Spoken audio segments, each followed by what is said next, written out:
Friends, this is the third lecture of electrostatics, in which we will discuss about electric field due to different charge particle. दोस्तों, विद्युतिकी एवं चुंबकत्व का यह हमारा third lecture है, जिसमें हम विभिन्न आवेशित कणों के कारण विद्युत क्षेत्र के बारे में अध्ययन करेंगे। In earlier lecture we have discussed about basics of electric field. Now electric field due to different charge distribution. इससे पहले के लेक्चर में हमने विद्युत क्षेत्र के बारे में बेसिक नॉलेज लिया था। अब यहां पर हम विभिन्न आवेशित कणों के कारण विद्युत क्षेत्र का अध्ययन करेंगे। So this lecture is name as electric field 2। इसीलिए इसे हमने विद्युत क्षेत्र सेकंड कहा है।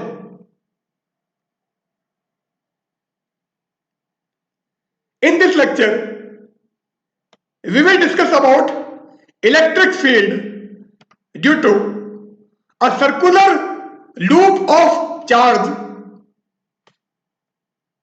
and electric field due to an infinitely long straight uniformly charged wire। इस लेक्चर के अंदर हम किसी वृत्ताकार आवेशित लूप के कारण विद्युत क्षेत्र एवं एक अनंत लंबाई के एक समान रूप से आवेशित सीधे तार के कारण किसी बिंदु पर विद्युत क्षेत्र का अध्ययन करेंगे।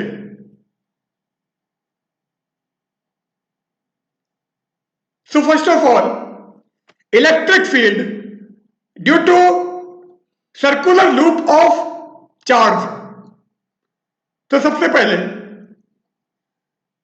आवेशित वृत्ताकार लूप के कारण विद्युत क्षेत्र। अब कोई लूप हमारे पास में है, कोई सर्कुलर लूप या वृत्ताकार लूप है, उसको हम चार्ज प्रोवाइड करते हैं या आवेश देते हैं।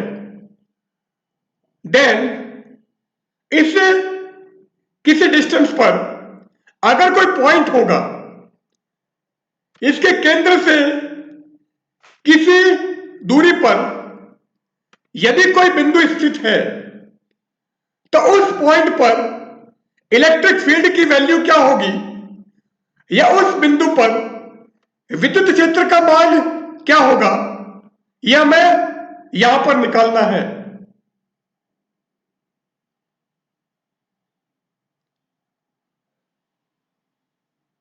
So first of all, what is electric field? तो सबसे पहले विद्युत क्षेत्र क्या है? इलेक्ट्रिक फील्ड की डेफिनेशन हमने हमारे लास्ट लेक्चर में भी दी थी। The space around a charge particle in which another charge experience a force is known as electric field. तो किसी आवेश के चारों ओर का वह क्षेत्र जिसमें कोई अन्य आवेशित कण बल अनुभव करता है, विद्युत क्षेत्र कहलाता है।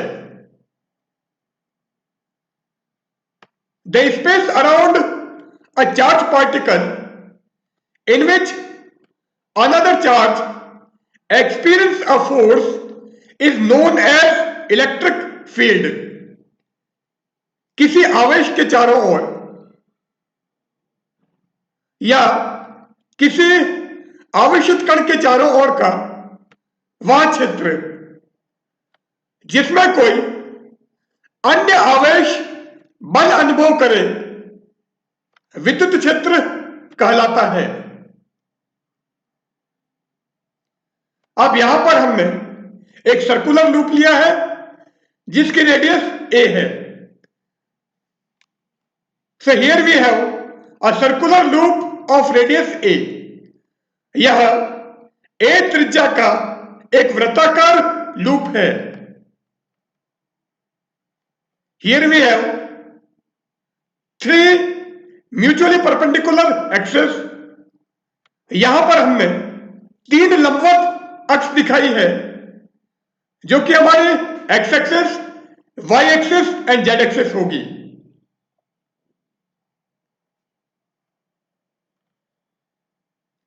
Now a charge q is given to this circular loop। So this charge will distribute uniformly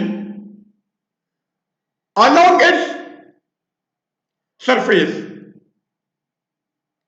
अब इस वृत्ताकार लूप को हम Q आवेश प्रदान करते हैं तो यह आवेश इस लूप की सतह पर एक समान रूप से वितरित हो जाता है।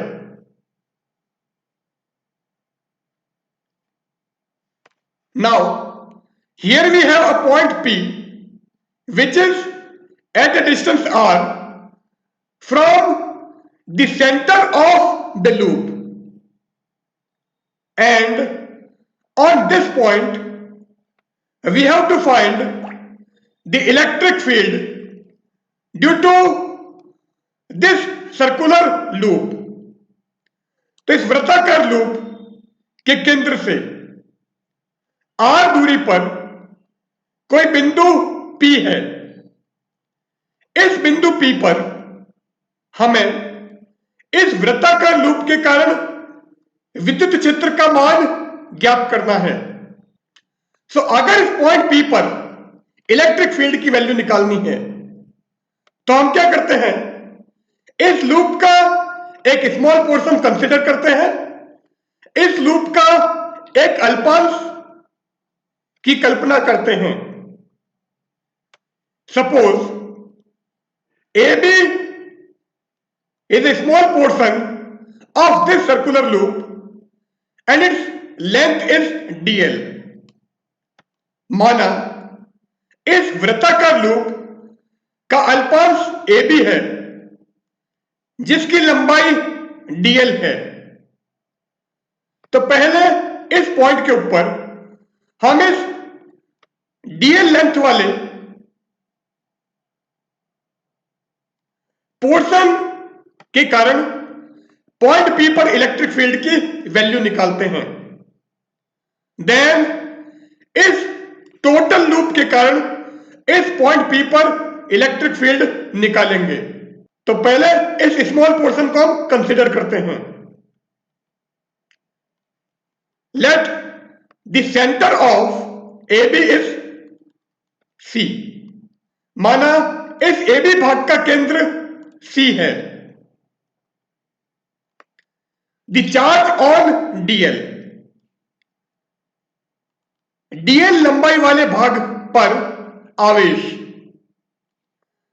अब टोटल चार्ज हमारा Q है। हमको इस AB पोर्शन जिसकी लेंथ dl है इस पर चार्ज की वैल्यू निकालनी है, आवेश का मान ज्ञात करने हैं। सो चार्ज पर यूनिट लेंथ जिसको हम लीनियर चार्ज डेंसिटी कहते हैं वो हमारा लैम्डा होता है। सो एकांक लंबाई का आवेश जो कि वास्तव में रेखीय आवेश घनत्व होता है जिसे हम लैम्डा से रिप्रेजेंट करते हैं, लैम्डा से दिखाते हैं। So lambda equal to dq by dl। ये लेंथ हमारी dl और इसका चार्ज अगर हम dq लेते हैं सो चार्ज पर यूनिट लेंथ या एकांक लंबाई का आवेश dq बाई dl। इसका मतलब dl लेंथ का चार्ज हो जाएगा dq equal to lambda into dl। So charge on dl is dq equal to lambda dl. Now total charge हमारा q है, टोटल लेंथ जो इस लूप की होगी वो एक्चुअल में इस लूप की सर्कमफरेंस के बराबर होगी, इस लूप की परिधि के बराबर होगी। इट मीन्स लैम्डा क्या आ जाएगा, total charge upon total length, कुल आवेश अपॉन कुल लंबाई। So lambda equal to q upon 2 pi a. इस लैम्डा की जगह हम क्यू अपॉन 2 पाई ए रख देते हैं। So d q equal to q upon 2 pi a dl. सिर्फ डीएल लेंथ का चार्ज हमारा डीक्यू है। सिर्फ डीक्यू चार्ज के कारण हम पॉइंट पी पर इलेक्ट्रिक फील्ड की वैल्यू निकालते हैं। इस डीक्यू आवेश के कारण हम बिंदु पी पर विद्युत क्षेत्र का मान ज्ञात करते हैं। सिर्फ सीपी को हमने ज्वाइन किया और ये जो सीपी डिस्टेंस है, यह सीपी लेंथ है, इसको हमने एक्स कहा है। सो सीपी इक्वल टू एक्स। अब ये इलेक्ट्रिक फील्ड हमारा इस डायरेक्शन में होगा। डीएल लंबाई के आवेश डीक्यू के कारण बिंदु पी पर विद्युत क्षेत्र सीपी की दिशा में होगा। अब चार्ज स्मॉल है इसलिए इलेक्ट्रिक फील्ड भी स्मॉल होगा। चूंकि आवेश अल्प है इसलिए विद्युत क्षेत्र भी अल्प होगा। सो सीपी डायरेक्शन में जो डीक्यू चार्ज के कारण इलेक्ट्रिक फील्ड है वो हम डीई मान लेते हैं। अब पहले हमको इस डीई की वैल्यू निकालनी है। Suppose angle CPO equal to theta. By geometry this angle will also be theta. तो इस कोण को हमने थीटा माना है इसलिए ज्यामिति से यह कोण भी हमारा थीटा होगा। अब हम क्या करते हैं, ये जो डीई है इसको रिजॉल्व करते हैं या इसको वियोजित करते हैं। सो एक कंपोनेंट हमारा एक्स डायरेक्शन में होगा एंड दूसरा हमारा इस डायरेक्शन में होगा। सो इन दोनों डायरेक्शन के अंदर इसको रिजॉल्व कर दो या इन दोनों दिशाओं में विद्युत क्षेत्र ई जो कि हमारा डीई है उसका वियोजन करते हैं। तो ये वाला कंपोनेंट हमारा आ जाएगा डीई कॉस थीटा और ये होगा dE sine theta. So this component of electric field will be dE sine theta. तो डीई का यह भाग डीई साइन थीटा होगा, whereas this component will be dE cos theta. जबकि ये वाला भाग हमारा डीई कॉस थीटा होगा। Now electric field at P due to charge dq. अतः आवेश डीक्यू के कारण बिंदु पी पर विद्युत क्षेत्र। अब इलेक्ट्रिक फील्ड हमारा था equal to k Q upon r square, क्योंकि केवल हम इस चार्ज के कारण निकाल रहे हैं, इस आवेश के कारण निकाल रहे हैं जो कि हमारा डीक्यू है एंड इस पॉइंट पी की इससे डिस्टेंस हमारी सीपी है जिसको हम एक्स लिख सकते हैं। सो डीक्यू आवेश के कारण बिंदु पी पर विद्युत क्षेत्र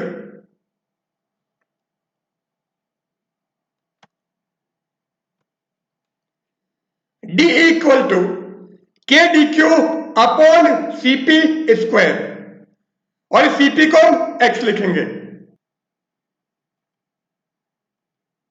नाउ dq अभी हमने निकाला है q upon 2 pi a into dl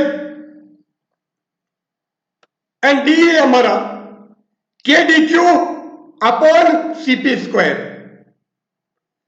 and Cp हमने कहा है कि x है and dq equal to q upon 2 pi a dl। So dq की वैल्यू हम यहां पर रखें एंड Cp की जगह अगर x लिखें तो आ जाएगा d equal to k q dl upon 2 pi a x square. So d की वैल्यू हमारी ये आ गई है और इस इलेक्ट्रिक फील्ड की डायरेक्शन या इस विद्युत क्षेत्र की दिशा Cp दिशा में होगी। Now total electric field at P, बिंदु P पर कुल विद्युत क्षेत्र E equal to integration of dEx plus dEz।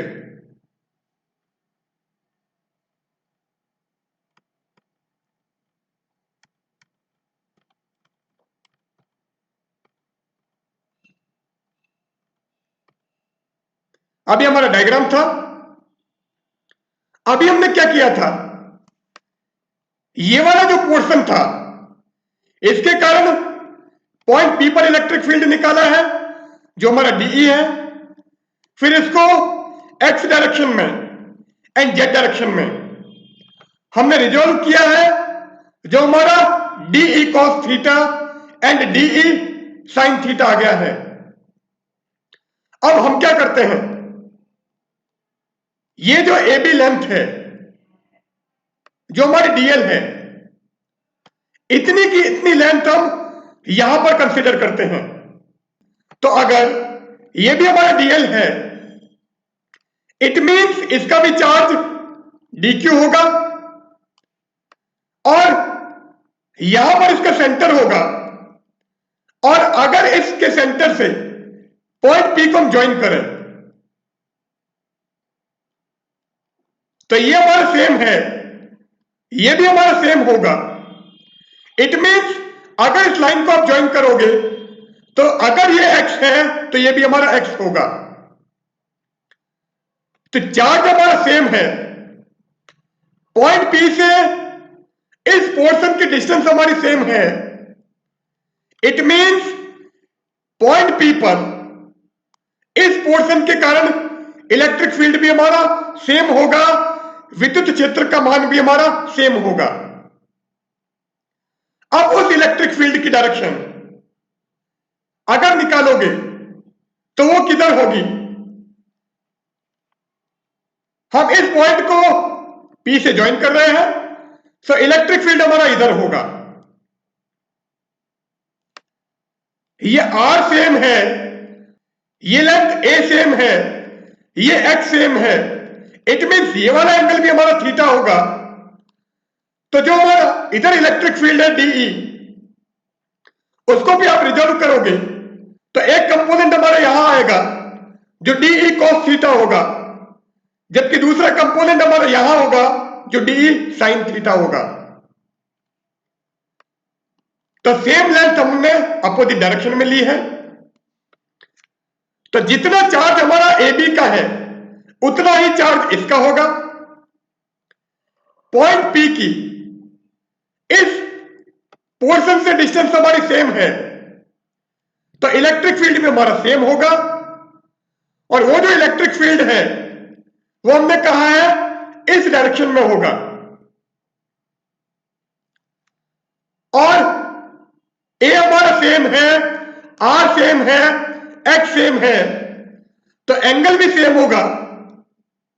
तो अगर इधर वाले इलेक्ट्रिक फील्ड को हम रिजॉल्व करेंगे या वियोजित करेंगे तो एक घटक हमारा एक्स दिशा में आएगा जो हमारा डीई कॉस थीटा होगा, और दूसरा कंपोनेंट हमारा ओ जेड की डायरेक्शन में आएगा जो डीई साइन थीटा होगा।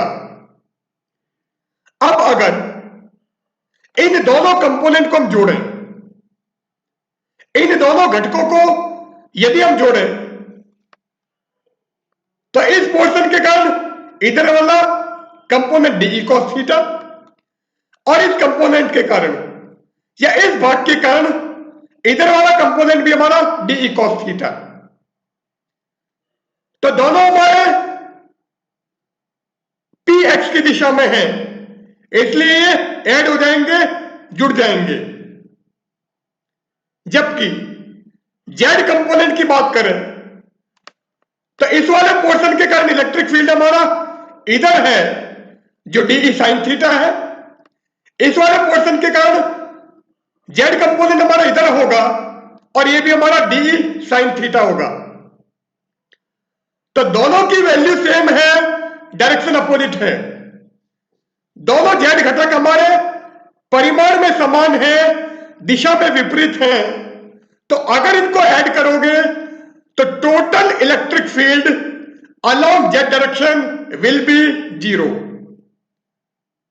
तो जेड दिशा में कुल विद्युत क्षेत्र हमारा 0 होगा। इसी तरह से एक पोर्शन आप इधर लो और उसके कारण इलेक्ट्रिक फील्ड निकालो, जस्ट अपोजिट डायरेक्शन में एक पोर्शन यहां लो और उसके कारण भी इलेक्ट्रिक फील्ड लो। इस टाइप से नंबर ऑफ पोर्शन हम लेते हैं या कई अल्प भाग हम कंसिडर करते हैं, कई अल्पांश हम मानते हैं। सो पॉइंट पी पर अगर आप टोटल इलेक्ट्रिक फील्ड निकालोगे तो जितने भी एक्स कंपोनेंट हैं, ये जितने भी एक्स घटक हैं, वो सारे हमारे जुड़ जाएंगे, ऐड हो जाएंगे। जबकि जितने भी जेड कंपोनेंट होंगे वो सब आपस में कैंसिल कर देंगे and total electric field along Z direction will be 0।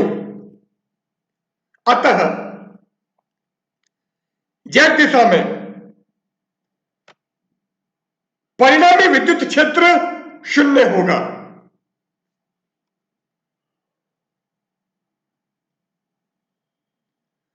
So total electric field at P, बिंदु पी पर कुल विद्युत क्षेत्र E equal to integration of dE x plus integration of dE Z.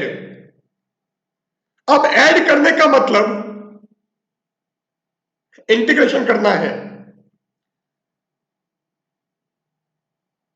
तो जितने भी एक्स कंपोनेंट हैं वो ऐड करोगे एंड जितने भी जेड कंपोनेंट हैं उनको ऐड करोगे। तो सिमेट्री के कारण या सममिति के कारण इंटीग्रेशन डीई जेड की वैल्यू हमारी 0 होगी। So resultant electric field will be along x direction. अतः परिणामी विद्युत क्षेत्र हमारा एक्स दिशा में होगा।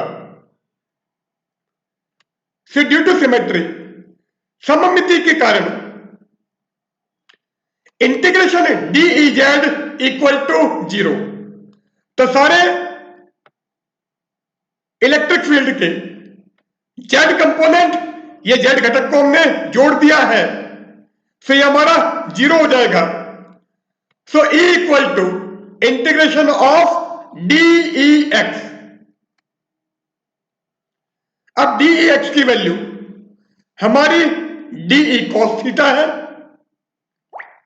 सो इस डीई एक्स की जगह हम डीई कॉस थीटा रखते हैं और इसको हम 0 कर देते हैं। So E equal to integration of dE cos theta, और इसकी डायरेक्शन क्या होगी, अलोंग पी एक्स। परिणामी विद्युत क्षेत्र हमारा पी एक्स दिशा में होगा। सो this will be along P x. Now ये हमारा ट्रायंगल था, ये पॉइंट हमारा ओ, ये सी एंड ये पी। ओपी को हमने आर बोला था, सीपी हमारा एक्स था एंड ओसी इक्वल टू ए था, पर इसकी रिक्वायरमेंट यहां पर नहीं है, इसलिए यहां पर मैंने ए नहीं दिखाया है। अब अगर इस ट्रायंगल में हम cos थीटा निकालें तो cos थीटा क्या होगा? बेस अपॉन हाइपोटेन्यूज, आधार बटे कर्ण। बेस हमारे पास में क्या है? आर एंड हाइपोटेन्यूज या कर्ण क्या है? X. So cos theta equal to r upon x. So in triangle CPO, त्रिभुज सीपीओ में cos theta equal to r upon x. So cos theta हमको ये मिल गया है एंड डी की वैल्यू हमने यहां पर निकाली है के q d l upon 2 pi a x square. तो डी की जगह के q d l upon 2 pi a x square put करो एंड cos थीटा की जगह हम यहां पर आर बाई एक्स लिख देते हैं।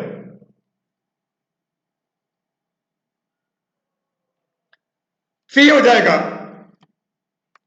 Equal to integration of dE हमारा k q d l upon 2 pi a x square, जो यहां पर हमने लिख दिया है, एंड cos थीटा को हमने आर बाई एक्स लिखा है। So this will be r upon x. Now x square and x, x cube. So k q r upon 2 pi a x cube हमारा कांस्टेंट है, जिसको हम इंटीग्रेशन से बाहर निकाल देते हैं। So this will be k q r upon 2 pi a x cube into integration of dl. अब इंटीग्रेशन डीएल का मतलब जितने भी हमारे स्मॉल पोर्शन थे उन सारे स्मॉल पोर्शन को हम ऐड करेंगे। तो जितने भी हमारे अल्पांश हैं उन सारे अल्पांशों को हम जोड़ते हैं और सारे स्मॉल पोर्शन अगर आप ऐड करोगे, सो डीएल डीएल डीएल डीएल ये सारे आप ऐड करते हो तो टोटल सर्कुलर लूप की सरकमफेरेंस हमको मिल जाएगी। वृत्ताकार लूप की कुल लंबाई हमें मिलेगी जो सरकमफेरेंस या परिधि के बराबर होगी। So integration dl equal to 2 pi a. तो इस इंटीग्रेशन डीएल की जगह हम 2 पाई ए रख देते हैं। So k q r upon 2 pi a x cube into 2 pi a. So 2 pi a से 2 पाई ए कैंसिल कर दो। So E equal to k q r upon x cube. So equal to k q r upon x cube. Now E equal to k q r upon x cube, जो अभी हमने निकाला है। Triangle हमारा ये था। अब यहां पर अगर मैं x की वैल्यू निकालूं, सो पाइथागोरस थ्योरम हम यहां पर लगाते हैं। So x square equal to a square plus r square और x equal to square root of a square plus r square, और x की ये जो वैल्यू आएगी ये वैल्यू हम यहां पर रखेंगे। So x square equal to r square plus a square and x equal to root of r square plus a square, and if we substitute the value of x from here to here, then equal to kqr upon r square plus a square power 3/2। तो x का मान हमने यहां से यहां पर रखा है, तो पॉइंट P पर जो टोटल इलेक्ट्रिक फील्ड मिलेगा सर्कुलर लूप के कारण, उसकी वैल्यू होगी equal to k q r upon r square plus a square power 3/2। And this electric field will be along px। यह विद्युत क्षेत्र px दिशा में होगा। नाउ स्पेशल केसेस, विशिष्ट परिस्थितियां। When P lies at the center of the loop, that is R equal to 0। जब बिंदु P लूप के केंद्र पर स्थित हो तो R equal to 0। तो यहां पर R equal to 0 कर दो और यहां पर भी R equal to 0 होगा, therefore equal to 0। It means the electric field at the center of the loop will be 0। अतः लूप के केंद्र पर विद्युत क्षेत्र 0 होगा। When P lies very far from the center of the loop, that is R is very much greater than A। जब बिंदु P loop के केंद्र से अत्यंत दूरी पर हो, अर्थात R का मान A की तुलना में अत्यंत अधिक हो, तो इस केस में A स्क्वायर को हम R स्क्वायर के कंपैरिजन में नेगलेक्ट कर देते हैं, नगण्य मानकर छोड़ देते हैं। So R square plus A square will be nearly R square, so equal to KQR upon R square power 3/2, and 2 से 2 कैंसिल कर दो, C हो जाएगा equal to KQR upon R cube, एक R से R कैंसिल हो जाएगा, तो यहां पर नीचे R स्क्वायर रहेगा, so equal to KQ upon R square.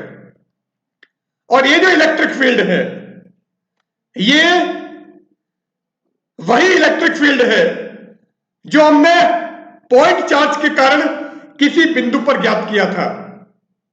It means in this case the circular loop behaves as a point charge.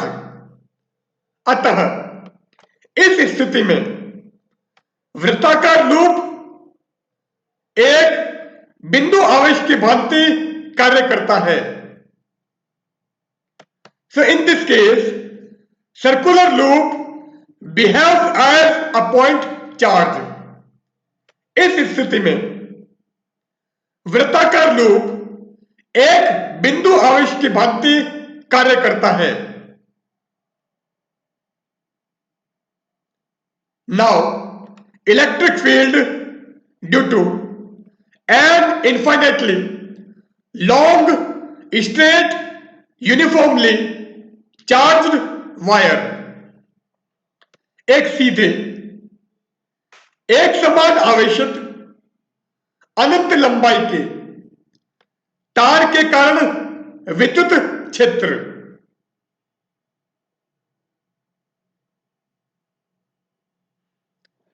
तो यहां पर हमने एक वायर कंसीडर किया है, एक तार लिया है,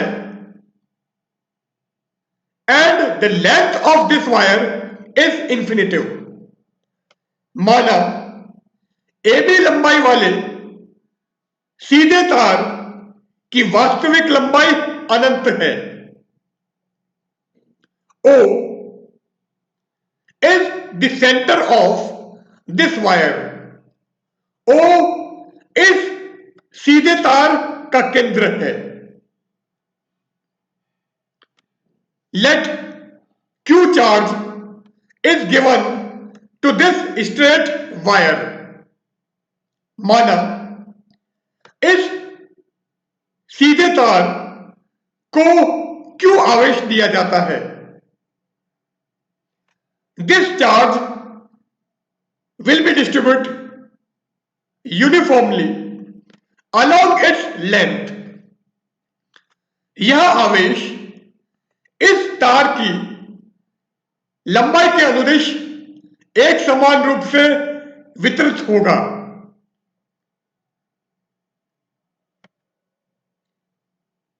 We consider a point P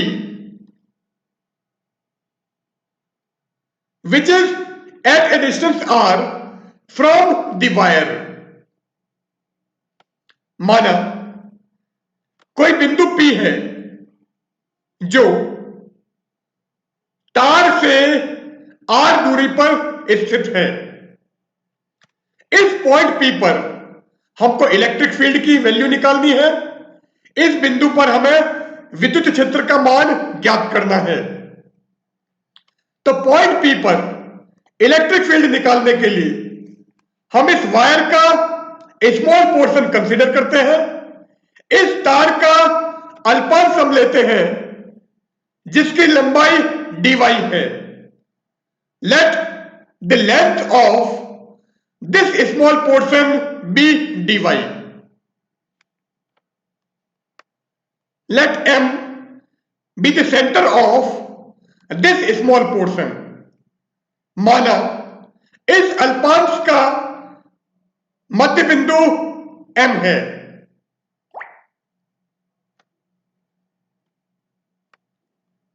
We join MP and the length of MP is x. हम MP को जोड़ते हैं. माना MP की लंबाई x है. नाउ पहले से स्मॉल पोर्शन का चार्ज निकालते हैं और इस चार्ज के कारण पॉइंट P पर इलेक्ट्रिक फील्ड की वैल्यू निकालते हैं. और ये जो इलेक्ट्रिक फील्ड होगा वो हमारा MP डायरेक्शन में होगा. Let the electric field due to this small charge be DE at point P and this electric field is directed along MP. माना बिंदु P पर इस अल्पांश के कारण विद्युत क्षेत्र DE है जो MP दिशा में होगा. Let this angle be theta and from geometry this will also be theta. माना कोण MPO थीटा है तो ज्यामिति से यह कोण भी थीटा होगा. We resolve this DE along x direction and along y direction. तो इस DE को हम x दिशा में एवं y दिशा में वियोजित करते हैं. तो ये कंपोनेंट आ जाएगा DE cos थीटा, जबकि ये वाला कंपोनेंट होगा DE sin theta. So component of DE along x direction is DE cos theta and the component of DE along y direction is DE sin theta. तो DE का x दिशा में घटक DE cos theta एवं y दिशा में घटक DE sine theta होगा। Now the electric field at P due to charge dq of length dy, बिंदु P पर dy लंबाई के अल्पांश जिसका आवेश dq है के कारण विद्युत क्षेत्र, मतलब dE की वैल्यू हम निकाल रहे हैं। So dE equal to k dq upon mp square, क्योंकि E equal to KQ by R square होता है। यहां पर Q की जगह dQ है क्योंकि इस पोर्शन का चार्ज हमारा dQ है, एंड R का मतलब इस पॉइंट P की इस स्मॉल पोर्शन से डिस्टेंस, बिंदु P की इस अल्पांश से दूरी जो कि हमारा MP है, and MP equal to x, so D equal to k dq upon x square, और इसकी डायरेक्शन क्या होगी, अलोंग MP। तो यह विद्युत क्षेत्र MP की दिशा में होगा, so along MP। Now the charge on length dy, dy लंबाई का आवेश,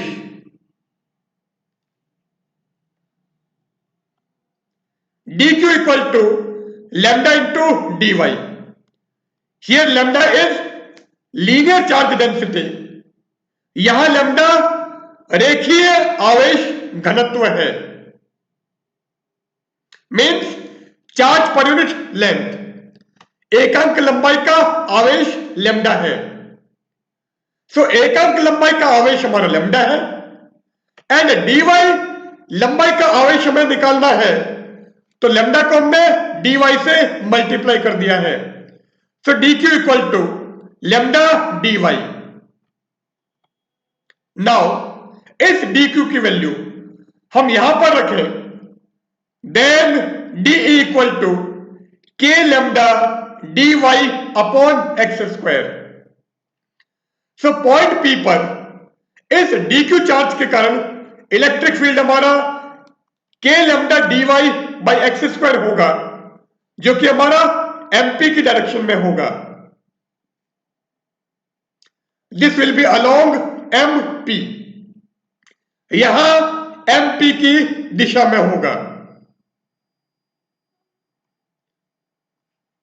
सो d equal to k lambda dy by x square, जो भी हमने निकाला है। अब ये हमारा डायग्राम था, यहां पर हमने क्या किया है, O से y डिस्टेंस पर हमने dy कंसीडर किया था, एंड इस dy लेंथ का चार्ज हमारा dq था, इसके कारण इलेक्ट्रिक फील्ड हमारा dE आया था, एंड dE को हमने x डायरेक्शन में एंड y डायरेक्शन में रिजॉल्व किया था, वियोजित किया था। तो x component dE cos theta and y component हमको dE sin थीटा मिला था। अब O से y डिस्टेंस पर हमने dy लेंथ कंसीडर की है, सेम नीचे की तरफ O से y डिस्टेंस पर यहां पर हम dy लेंथ कंसीडर करते हैं। अब इस dy का चार्ज dq है, इट मीन्स यहां पर जो लेंथ कंसीडर करोगे उसका चार्ज भी हमारा dq होगा।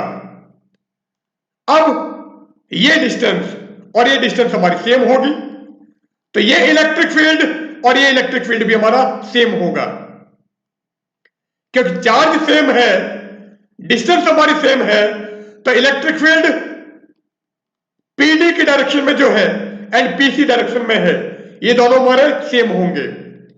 अब इस DE को अगर x डायरेक्शन में रिजॉल्व करते हो तो DE cos थीटा आएगा, जबकि y कंपोनेंट हमको DE sin थीटा मिलेगा। अब टोटल इलेक्ट्रिक फील्ड अगर पॉइंट P पर निकालना है तो हम क्या करेंगे, सारे इलेक्ट्रिक फील्ड को ऐड करेंगे, सारे विद्युत क्षेत्र को हम जोड़ेंगे। तो ये वाला कंपोनेंट और ये वाला कंपोनेंट दोनों की वैल्यू सेम है, दोनों की डायरेक्शन अपोजिट है। ये डीई साइन थीटा और ये भी डीई साइन थीटा, दोनों का मान समान है, दिशा विपरीत है। तो जितने भी वाई कंपोनेंट होंगे वो हमारे ऐड होकर 0 हो जाएंगे एंड एक्स कंपोनेंट सारे जुड़ जाएंगे, ऐड हो जाएंगे। So net electric field will be along x direction. अतः परिणामी विद्युत क्षेत्र एक्स दिशा में होगा। So total electric field at P, अतः बिंदु P पर कुल विद्युत क्षेत्र E equal to integration of dE x plus integration of dE y. And मैंने कहा है कि ड्यू टू सिमेट्री, ये सममिति के कारण integration dE y equal to 0, क्योंकि सारे वाई कंपोनेंट इलेक्ट्रिक फील्ड के ऐड करोगे तो वाई कंपोनेंट कुछ भी नहीं बचेगा, सारा हमारा एक्स डायरेक्शन में इलेक्ट्रिक फील्ड होगा। सो ड्यू टू सिमेट्री, सममिति के कारण integration dE y equal to 0। सो इसको हम 0 कर देते हैं and dE x equal to dE cos theta, जो यहां पर क्लियर है। सो ये हमारा 0 हो गया और ये आ जाएगा dE cos theta. So E equal to integration of dE cos theta. And ये जो वायर है, इस वायर की लेंथ इंफिनिटिव है, इस तार की लंबाई अनंत है। सो लिमिट क्या आ जाएगी? Minus infinitive to plus infinitive, क्योंकि नीचे भी इंफिनिटिव तक जाएगा एंड ऊपर भी हमारा इंफिनिटिव तक जाएगा। So E equal to integration of minus infinitive to plus infinitive dE cos theta. And this electric field will be along px। यह विद्युत क्षेत्र px दिशा में होगा। Now d equal to k lambda dy upon x square. तो de की जगह हम ये वैल्यू यहां पर रखें। So e equal to integration of minus infinitive to plus infinitive k lambda dy upon x square into cos theta. अब dy की वैल्यू हमको निकालनी है, क्योंकि यहां पर हमारा थीटा भी वेरिएबल है एंड y भी वेरिएबल है। सिंगल वेरिएबल में हमको चेंज करना है कि जैसे जैसे ऊपर जाओगे ये थीटा हमारा चेंज होता जाएगा, तो थीटा भी हमारा वेरिएबल होगा। सो पहले यहां पर हम के लैम्डा को बाहर ले लेते हैं। So this will be K lambda integration minus infinitive to plus infinitive cos theta upon x square into dy। Now in triangle MPO, so यहां पर अगर हम tan थीटा निकालें, so tan theta equal to perpendicular upon base, tan theta equal to लंब बटे आधार, perpendicular y and base हमारा r है। So tan theta equal to y by R and यहां से y आ जाएगा r tan थीटा। यहां पर हमको dy की रिक्वायरमेंट है। सो dy क्या हो जाएगा? r sec square theta d theta, क्योंकि tan थीटा का इंटीग्रेशन सेक स्क्वायर थीटा होता है। So dy equal to r sec square theta d theta. So dy की जगह हम ये पुट करेंगे एंड लिमिट की बात करें। सो अगर y की जगह हम माइनस इन्फिनिटिव रखें, so tan theta equal to minus infinitive, it means theta equal to minus pi by two. And इसी तरह से अगर y की जगह आप इन्फिनिटिव रखोगे, so tan theta equal to infinitive, so theta equal to pi by two. So ये limit हमारी चेंज हो जाएगी minus pi by two to pi by two. Now e अभी हमने ये निकाला था, y हमारा r टेन थीटा था and dy equal to r sec square theta d theta था। अब dy की जगह हम ये रख देते हैं यहां पर, एंड लिमिट हमने कहा है minus pi by two to pi by two हो जाएगी। So E equal to K lambda, ये यहां पर भी है तो एज इट इज लिख दिया है। लिमिट हमारी चेंज हो गई minus pi by two to plus pi by two, cos theta पर एक्स स्क्वायर, ये as it is, and dy को हमने रिप्लेस किया r sec square theta d theta, so r sec square theta d theta. Now यहां पर हमारे पास में even function है, सम फलन है, और अगर इवन फंक्शन होता है तो minus A to A limit को हम twice of zero to A कर सकते हैं।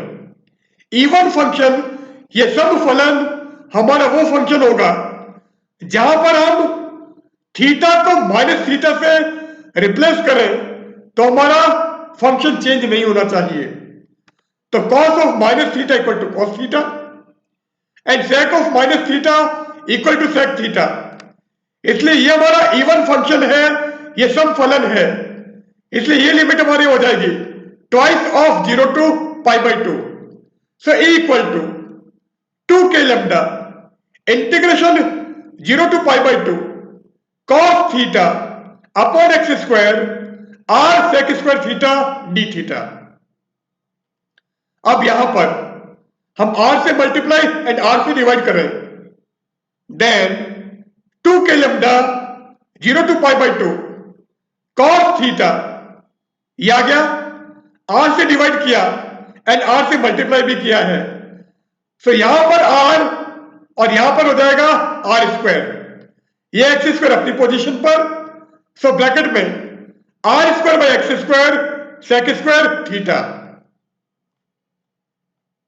अब ये हमारा ट्राइंगल था, इस ट्राइंगल में अगर हम सेक थीटा निकालें तो सेक थीटा कॉस थीटा का ऑपोजिट होता है, so sec theta equal to काइंड बटे आधार, hypotenuse upon base, so sec theta equal to x upon are, so sec square theta equal to x square upon r square. So sec theta हमारा x by r हो गया है, इस sec theta की value आप यहां पर रखो, so E equal to two k lambda integration zero to pi by two cos theta upon r square by x square, ये as it is, and sec square theta हमारा हो गया है x square upon r square into d theta. X square से x square cancel, r square से r square cancel, so E equal to two k lambda integration zero to pi by two cos theta upon R d theta से हमारा E की value हो जाएगी। अब cos theta का simply हमको integration करना है, कॉस थीटा का इंटीग्रेशन होता है sine theta, so E equal to two k lambda upon R sine theta and limit zero to pi by two. So पहले थीटा की जगह पाई बाई टू रखो एंड देन थीटा को zero से replace करो, तो ये क्या हो जाएगा sign pi by two minus sine zero, and sine pi by two equal to one, sine zero equal to zero, तो ये हो जाएगा हमारा one. It means E equal to two k lambda upon are, so this will be the electric field due to infinitely long straight uniformly charged wire। यह विद्युत क्षेत्र एक समान रूप से आवेशित अनंत लंबाई के सीधे तार के कारण विद्युत क्षेत्र का मान होगा। And this electric field will be directed along px। यह विद्युत क्षेत्र px दिशा में होगा। So here we end our session. In this session, we have studied about electric field due to uniformly charged infinitely long straight wire and electric field due to a circular loop of charge. So goodbye.